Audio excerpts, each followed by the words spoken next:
So darling నువ్వు ఇంతమంది అమ్మాయిలతో ప్రాంక్ చేసావు.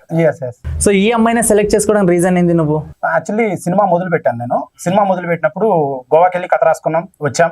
కథ రాసుకొని వచ్చిన తర్వాత అదే ఆడిషన్స్ జరుగుతున్నాయి. ఆడిషన్ జరుగుతుంటే మా ఆఫీస్లో ఆడిషన్ పెట్టాం. 200 మెంబర్స్ వచ్చారు. 200 మెంబర్స్కి అవకాశాలు ఇచ్చాం. వచ్చిన 180 మెంబర్స్కి అవకాశాలు ఇచ్చా. నా సినిమాలో ఆడిషన్కి వచ్చిన వాళ్ళకే ఇచ్చా.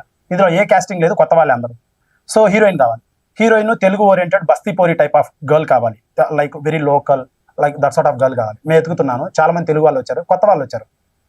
ఆల్రెడీ ఉన్న వాళ్ళు అయితే they are demanding so much. అంత డబ్బు నా దగ్గర లేదు. నేను కొత్త వాళ్ళకి ఇవ్వాలనుకున్నాను, ఎందుకంటే ఉన్న బడ్జెట్లో సినిమా చేయాలి.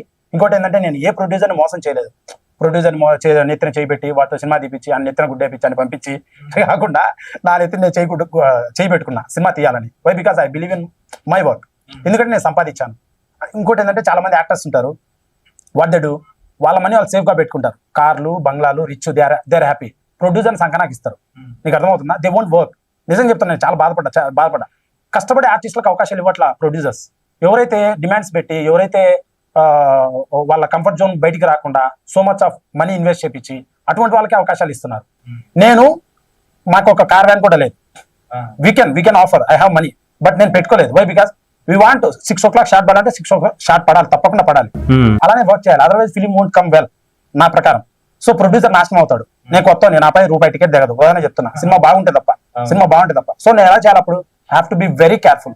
సో డబ్బు తక్కువ ఖర్చు పెట్టాలి. సో ఆ విధంగా నేను అమ్మాయిలను ఆడిషన్ చేశాను, కొంతమందిని, తెలుగు వాళ్ళని. నువ్వు కొత్తడివి, నువ్వు బచ్చగాడివి, నీతో మేము హీరోయిన్ గా చెయ్యం. వాళ్ళు కొత్తలే, మళ్ళీ వాళ్ళకన్నా నేనే ఫేమస్ యూట్యూబ్ లో. మళ్ళీ వాళ్ళు యాక్టర్ అని వస్తారు, ఏదో అడప ఏదో ఒక హాబీ లాగా. They will come for the coffee shop, just entertain, SIP of coffee తాగి ఆడితో టైం వేస్ట్ చేద్దాం వెళ్దామని. హీరోయిన్ అని వస్తారు ఆడిషన్ కి, పిలిస్తే కట్ చేస్తే దానికి దిమాగ్ ఏముండదు. సో బాధ వేస్తుంది నాకు. నువ్వు కొత్తడివి, నువ్వు బచ్చగాడివి, నీతో మేము మూవీ చేస్తే మాకు పెళ్లి కాదు అంటే కొత్తడివి కదా. అది కాక ఇందులో కొంచెం రొమాన్స్ ఉంది. సినిమా అంటే కళ అండి, యాజ్ పర్ మీ కళ కూడా ఇప్పుడు సినిమా అనేది బూత్ అయింది, ఎందుకంటే కమర్షియలైజ్ అయింది కాబట్టి. కమర్షియలైజ్ అంటే కోట్లు పెడుతున్నారు, we have to get back the money, invest చేసిందంతా. సో కమర్షియలైజ్ ఎందుకైందంటే బూత్ ఎందుకైందంటే కమర్షియలైజ్ అయింది కాబట్టి బూత్ పెడుతున్నారు. నిర్మాణ పరంగా కొంచెం మంచిగా మెసేజ్ ఓరియంటెడ్ సినిమాలు తీస్తే ఎక్కువ మంది జనాభా రావట్లేదు and not watching. So we are not getting the money back. That's why producers not investing, only commercialise వెళ్తున్నారు.